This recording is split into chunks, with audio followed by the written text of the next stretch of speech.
wassalamu ala Rasulillah wa ala alihi wa sahbihi ajma'in, amma ba'd. I'lamu annamal hayatad dunya la'ibu wa lahu wa zinatu wa tafakhurun bainakum wa takatsurun fil amwali wal aulad. Yang kami hormati takmir masjid, kemudian para undangan sekalian, serta para tokoh agama yang semoga dimuliakan oleh Allah Subhanahu wa taala. Kami sangat berterima kasih karena kami diberi kesempatan untuk saling berbagi di masjid ini. Jenengan sambut kami dengan baik. Semoga kami semua bisa membalas kebaikan antum semua.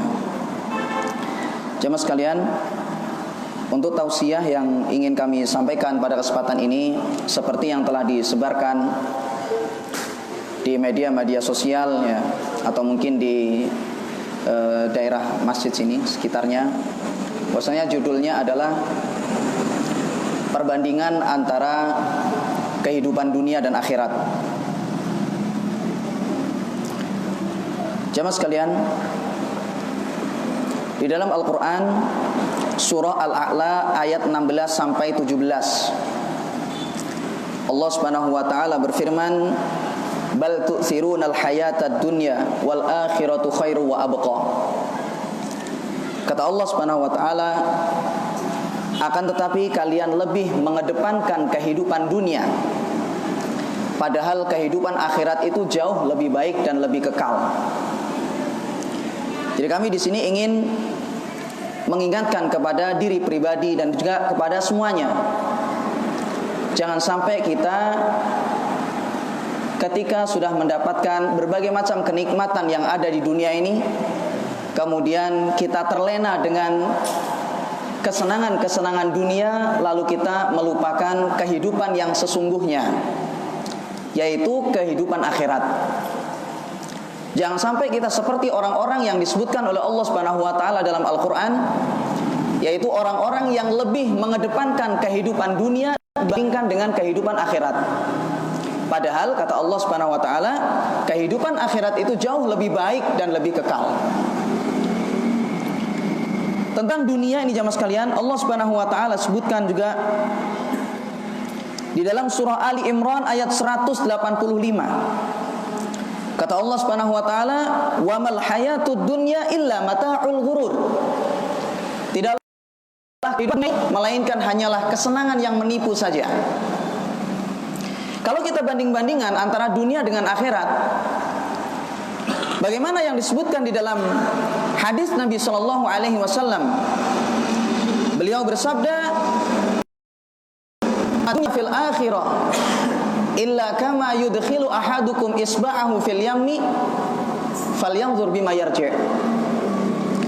Kata Nabi sallallahu alaihi wasallam, tidaklah perbandingan antara dunia dengan akhirat itu melainkan ibarat seperti salah seorang di antara kalian memasukkan jarinya di tengah lautan yang sangat luas, di tengah samudra. Kemudian dia angkat, maka lihatlah basah-basah yang ada di tangannya itu.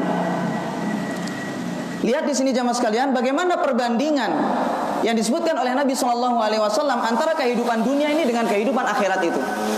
Kalau kita misalnya berada di tengah lautan yang sangat luas, ya, di tengah lautan yang tak bertepi, kita berada di tengah-tengah sana itu. Kemudian habis itu kita misalnya meletakkan jari kita atau memasukkan jari kita ke dalam lautan itu. Lalu kemudian kita angkat dan kita lihat ternyata di ujung jari kita itu ada basah-basah air laut. Maka seperti inilah gambaran perbandingan antara dunia dengan akhirat. Basah-basah yang ada di tangan kita pada saat itu ibarat seperti dunia. Sedangkan lautan yang sangat luas itu ibarat seperti akhirat. Sehingga jemaah sekalian, ini menunjukkan bahwasanya sangat jauh perbandingan antara kehidupan dunia dengan akhirat itu. Sama sekali tidak bernilai kehidupan dunia ini apabila dibandingkan dengan kehidupan yang ada di akhirat sana. Makanya di dalam suatu hadis yang diriwayatkan oleh Imam Muslim, Nabi kita Shallallahu Alaihi Wasallam pernah menjelaskan bahwasanya ada seseorang yang mana dia ini adalah seorang yang paling bahagia ketika di dunia. Jadi dia ini jamaah sekalian ya, kalau dilihat misalnya kalau dari kata-kata paling bahagia, bisa kita katakan mungkin dia itu adalah orang yang paling sehat, dia adalah orang yang paling kaya, dia adalah orang yang semua keinginannya itu selalu terpenuhi. Pokoknya dia di dunia itu adalah orang yang paling senang, paling bahagia, paling nyaman ketika di dunia itu. Namun dia ini adalah calon penghuni neraka. Sehingga ketika dia dihadapkan kepada Allah Subhanahu wa taala, sebelum Allah masukkan dia ke dalam neraka, maka Allah berikan ujian kepada dia. Diuji coba oleh Allah Subhanahu wa taala. Allah masukkan dia ke dalam neraka, kemudian Allah angkat lagi. Dimasukkan sejenak, kemudian diangkat lagi oleh Allah Subhanahu wa taala. Jadi tidak langsung dia itu dibuat tinggal di neraka dulu. Tetapi dia cuma dimasukkan sebentar, dicelupkan, kemudian diangkat lagi segera. Kemudian setelah itu Allah Subhanahu wa taala bertanya kepada dia, "Wahai fulan, kamu dahulu ketika di dunia pernah senang atau tidak?" Padahal jamaah sekalian ingat, dia ini adalah orang yang paling bahagia, paling senang ketika di dunia, semua keinginannya terpenuhi. Tapi ketika Allah Subhanahu wa taala masukkan dia ke dalam neraka sejenak saja, diangkat oleh Allah Subhanahu wa taala. Kemudian ketika ditanya pernah senang atau tidak ketika di dunia, maka dia mengatakan, "La wallahi ya Rabbi." Dia mengatakan, "Ya Allah, demi namamu yang agung, sungguh saya belum pernah merasakan kebahagiaan sedikit pun ketika di dunia." Jadi dia ini jamaah sekalian lupa dengan kesenangan dia ketika di dunia, ketika dia sudah mencicipi akhirat sejenak saja, ya, mencicipi neraka sejenak saja. Dia sudah lupa itu dengan kesenangan-kesenangan dia ketika di dunia. Namun yang kedua, ada seseorang yang dia itu adalah orang yang paling sengsara ketika di dunia, paling miskin, ya, gambarannya kita itu paling miskin, sakit-sakitan, sebatang kara, gak punya apa-apa, paling susah ketika di dunia itu. Namun dia disebutkan dalam hadis itu bahwasanya dia adalah calon penghuni surga. Sebelum Allah masukkan dia ke dalam surga, maka sama seperti orang yang pertama tadi, Allah uji dia, Allah berikan perbandingan kepada dia. Allah masukkan dia ke dalam surga sejenak saja, kemudian Allah angkat lagi. Dia sebenarnya adalah calon penghuni surga, tapi tidak langsung dimasukkan oleh Allah ke dalam surga. Allah celupkan dia ke dalam surga, kemudian Allah angkat lagi. Kemudian sama seperti orang yang pertama tadi, Allah Subhanahu wa taala bertanya kepada dia, "Wahai fulan, kamu kiranya pernah senang atau pernah susah atau tidak ketika di dunia tadi?" Pernah susah atau tidak? Padahal dia ketika di dunia jamaah sekalian itu adalah orang yang paling susah, paling sulit kehidupannya ketika di dunia. Namun ketika Allah Subhanahu wa taala masukkan dia ke dalam surga sejenak saja, lalu Allah angkat, Allah keluarkan dari surga lagi. Ketika dia ditanya pernah enak atau tidak ketika di dunia, pernah susah atau tidak dia ketika di dunia, maka dia mengatakan, "Wallahi ya Rabbi, ya Allah, sungguh saya tidak pernah merasakan sulit sedikit pun ketika di dunia itu."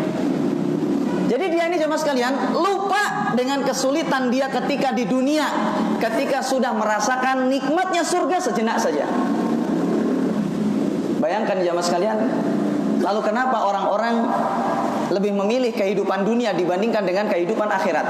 Kadang sebagian kita itu ya, kita introspeksi diri kita ini, koreksi diri kita ini, gara-gara mencari dunia sampai meninggalkan kewajiban, gara-gara mencari dunia sampai mengorbankan akhirat, tidak mengerjakan sholat misalnya, sampai mencarinya tidak pilih-pilih mana halal mana yang haram. Yang penting dunia dan dunia, yang penting senang ketika di dunia. Namun bayangkan jemaah sekalian, ketika dibandingkan dengan akhirat, sungguh tidak ada apa-apanya sama sekali kehidupan dunia ini apabila dibandingkan dengan akhirat. Jemaah sekalian, bicara tentang surga misalnya, Nabi kita Shallallahu Alaihi Wasallam pernah bersabda, "Rihul jannati yujadu min masirati mi'ati amin." Kata Nabi Shallallahu Alaihi Wasallam, bau harumnya surga itu tercium dari jarak 100 tahun perjalanan. Saya nggak tahu itu 100 tahun perjalanan itu perjalanan dari sini sampai kemana. Jauh sekali yang jelas. Kalau jenengan misalnya berjalan atau misalnya pakai kendaraan, perjalanan itu sejauh 100 tahun.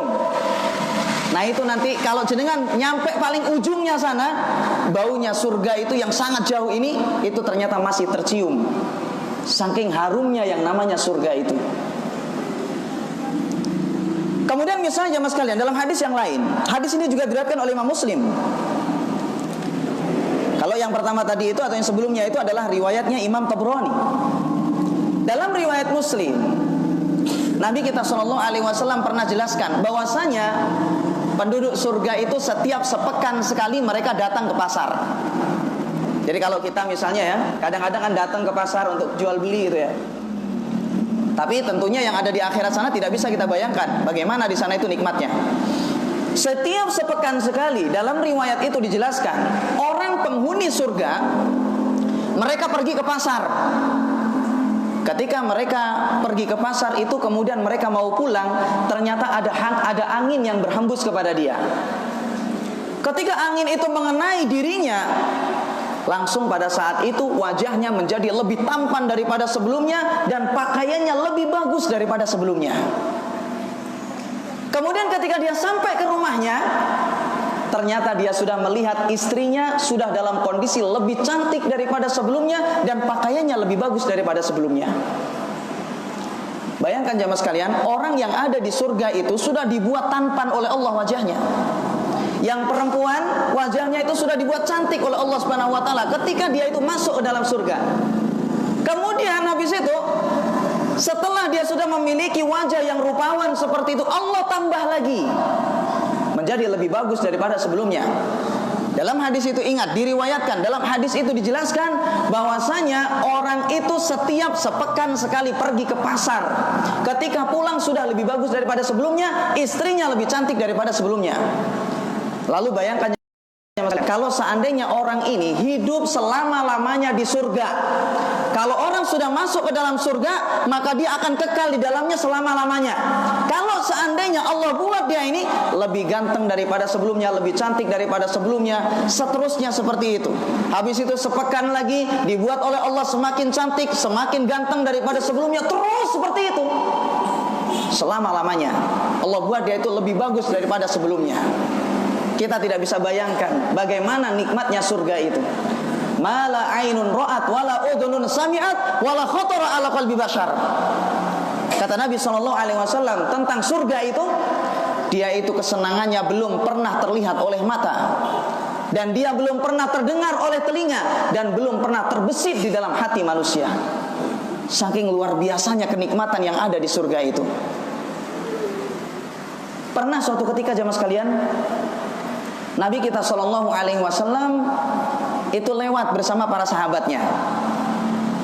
Ketika beliau itu lewat dengan para sahabatnya, tiba-tiba beliau melihat ada bangkai kambing. Jadi pernah ketika lewat dengan para sahabat itu melewati bangkai kambing. Kemudian habis itu Nabi SAW bertanya kepada para sahabat, "Wahai para sahabatku, tahukah kalian kenapa orang ini atau pemilik kambing ini membuang kambing tersebut? Apakah karena kambing itu jelek?" Tentunya para sahabat mengatakan, "Ya Rasulullah, pemiliknya itu tidak suka dengan kambing itu karena dia sudah mati, karena dia sudah bangkai, makanya dibuang oleh pemiliknya. Karena dia itu menjijikkan, karena dia itu buruk. Kita kalau mencium saja sudah tidak nyaman gitu ya, makanya dibuang oleh pemiliknya itu." Maka Nabi SAW kemudian mengatakan, sungguh yang namanya dunia ini lebih jelek di sisi Allah Subhanahu wa taala dibandingkan dengan kambing itu menurut pemiliknya. Jadi dunia ini jamaah sekalian itu sangat jelek sekali di mata Allah Subhanahu wa taala sebenarnya. Enggak ada artinya di mata Allah. Kita lihat misalnya tentang salah satu buah yang ada di surga misalnya. Kalau kita banding-bandingan dengan yang ada di dunia ini. Pernah Nabi kita SAW beliau itu melihat surga. Nabi SAW pernah ditampakkan surga kepada beliau. Beliau melihat surga itu, beliau melihat di dalamnya itu ada satu tandan buah anggur. Satu tandan itu bahasa kita apa? Sadompol mungkin bahasa Jawanya ya. Satu tandan anggur. Kemudian Nabi SAW menjulurkan tangannya ingin mengambil anggur itu. Namun karena Nabi SAW belum waktunya masuk ke dalam surga, akhirnya dihalangi oleh Allah Subhanahu Wa Taala. Karena Nabi SAW pada saat itu masih di dunia, belum waktunya masuk ke dalam surga. Ketika beliau mau memegang satu tandan anggur tadi, kemudian habis itu Allah halangi. Lalu Nabi kita SAW bercerita, sungguh kalau seandainya saya mengambil buah anggur tersebut, kemudian kalian makan semuanya, kalian semua memakan buah anggur itu, maka sungguh dia tidak akan habis selama dunia itu masih ada. Kan jemaah sekalian di sini, satu tandan anggur saja yang ada di surga, kalau seandainya kita makan, orang yang ada di dunia ini semuanya memakan satu tandan anggur itu, semuanya memakannya, tidak akan pernah habis selama dunia ini masih ada. Luar biasa sekali kesenangan yang ada di surga itu. Makanya kata Nabi SAW, ad-dunya sijnul mu'min wa jannatul kafir. Kata Nabi SAW, yang namanya dunia itu adalah penjara bagi orang yang beriman dan surga bagi orang kafir. Para ulama jelaskan kenapa yang namanya dunia ini ibarat seperti penjara bagi orang beriman, kemudian surga bagi orang kafir. Para ulama jelaskan, dikarenakan perbandingannya sangat jauh. Orang yang beriman mereka akan masuk ke dalam surga, sehingga dunia yang seenak apapun gitu ya, senikmat apapun dunia ini, kalau dibandingkan dengan surga, maka ibarat seperti penjara. Gak ada apa-apanya soalnya.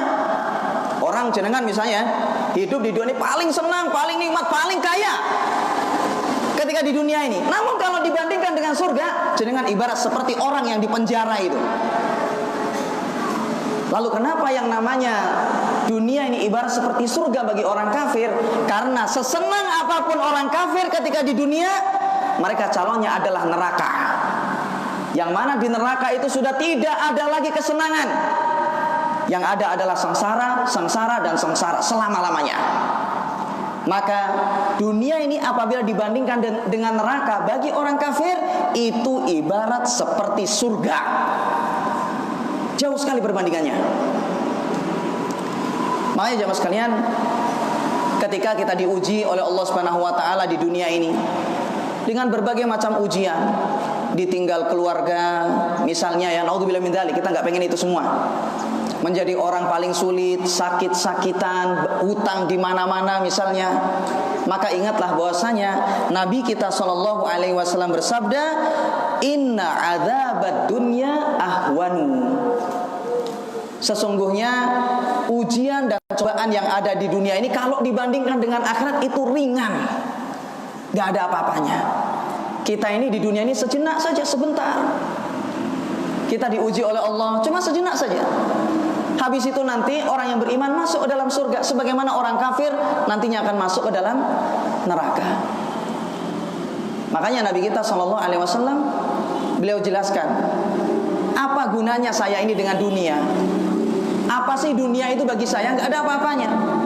Kata Rasulullah, karena saya ini di dunia ini ibarat seperti seseorang yang mengadakan perjalanan jauh, kemudian habis itu di tengah-tengah perjalanan itu ada sebuah pohon. Di tengah-tengah pohon itu kemudian saya beristirahat, tidur sejenak. Ketika sudah hilang rasa capek, berangkat lagi. Makanya kan kata Nabi SAW, kun fid dunya ka'annaka gharibun aw 'abirus sabilin. Jadilah engkau itu di dunia ini seperti orang asing atau seperti orang yang menyeberang jalan. Orang asing itu nggak betah di negeri orang. Orang yang menyeberang jalan itu sekali ada kesempatan langsung lewat.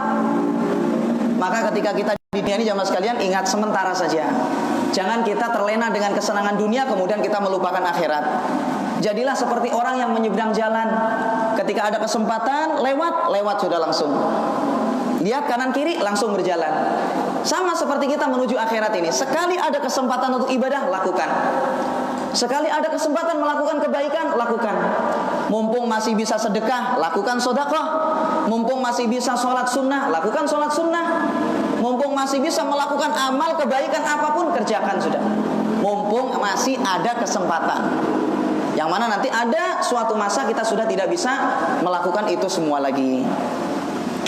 Jadi itu jemaah sekalian ya, sedikit tausiah ya. Berapa menit lagi? Sudah ya? Cukup ya? Panitia? 5 menit lagi. Baik.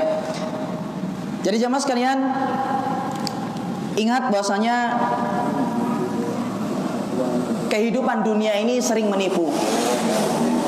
Ada seorang ulama namanya Imam Ibnu Qayyim Al-Jauziyah rahimahullah. Kata beliau, muhibbud dunya la yanfakku min salas. Orang yang cinta dengan dunia ini tidak akan lepas dari 3 hal. Kalau orang sudah tergila-gila dengan dunia, pengennya itu yang penting enak di dunia, nggak ngurus akhiratnya. Kata beliau, dia ini tidak akan lepas dari 3 hal ini, 3 kondisi. Pasti 3 kondisi ini ada pada dirinya. Yang pertama yaitu adalah hammun lazim. Orang itu akan selalu cemas ketika di dunia ini. Kalau dia itu menjadi pengekor dunia, cemas terus, selalu merasa takut. Takut dunianya hilang, takut sakit, takut ini, takut itu, macam-macam, takut terus. Selalu dia itu cemas ketika di dunia ini. Wa ta'abun daim. Dan orang yang cinta kepada dunia ini, yang penggila dunia ini, maka dia akan selalu capek. Makanya kan orang kalau sudah cinta sama dunia itu capek terus sampai meninggalkan kewajiban. Sholat aja nggak dikerjain. Apalagi sholat berjamaah. Sholat 5 waktu saja bolong-bolong karena ngurusi dunia. Capek terus. Dia pikir kalau seandainya sudah mencapai apa yang dia inginkan, sudah final. Bahasa kita itu sudah finish, selesai sudah mendapatkan kebahagiaan seluruhnya. Padahal tidak seperti itu. Ketika dia sudah mendapatkan apa yang dia inginkan, dengan capek dia tadi itu, wa hasratun la tanqadi. Ternyata dia akan menyesal di kemudian hari, dan penyesalannya itu tidak ada hentinya. Jadi ingat jemaah sekalian, silahkan jenengan menikmati apa yang ada di dunia ini, namun jangan sampai dilupakan akhiratnya. Jadikan kehidupan yang paling inti, jadikan tujuan inti hidup jenengan semua, yaitu adalah kehidupan akhirat. Dunia ini jadikan sebagai jalan untuk menjadi wasilah, sarana untuk mencari bekal, menyiapkan bekal kita untuk di akhirat kelak. Makanya Allah Subhanahu wa taala berfirman dalam surah Al-Qasas ayat 77, kata Allah Subhanahu wa taala, "Wabtaghi fima atakallahu darul akhirah wa la tansa nasibaka minad dunya." Kata Allah Subhanahu wa taala, carilah dari apa yang Allah karuniakan kepada kamu di dunia ini untuk kehidupan akhirat. Namun jangan lupakan bagianmu ketika di dunia ini. Jadi jadikanlah dari ayat ini jemaah sekalian, jadikanlah tujuan utama hidup kita itu adalah akhirat. Sabar dengan semua ujian yang ada, karena itu hanyalah sementara saja. Dan kita pun juga masih dibolehkan bahkan oleh Allah Subhanahu wa taala untuk menikmati sedikit dari dunia ini. Demikian yang bisa kami sampaikan pada kesempatan ini, semoga bermanfaat ya. Dan sebelumnya kami sangat berterima kasih karena kami bisa diizinkan untuk saling berkenalan di sini kepada jaringan semua untuk menguatkan ukhuwah Islamiyah ya, agar hubungan iman kita ini saling semakin berjalin atau terjalin ya semakin kuat. Demikian wallahu taala alam. Allahumma shayyiban nafi'an, turun hujan. Semoga ini adalah rahmat dari Allah Subhanahu wa taala. Wa sallallahu ala nabiyina Muhammad wa ala alihi washabihi wasallam. Assalamualaikum warahmatullahi wabarakatuh.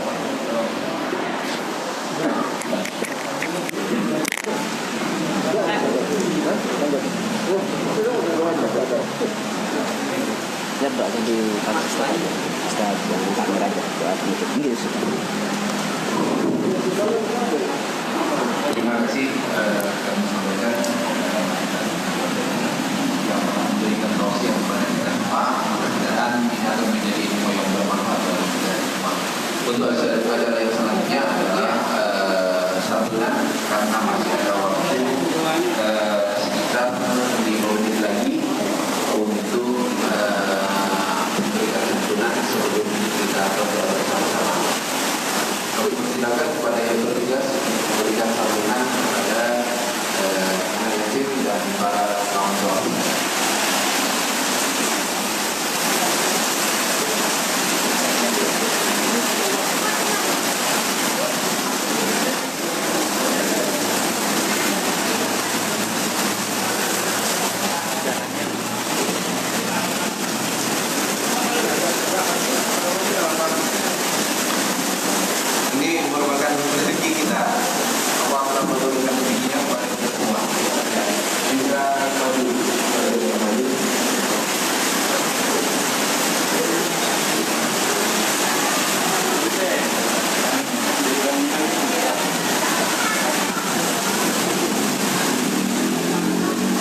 doa yang ada Ustaz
Maka berakhir pula acara tausiah dari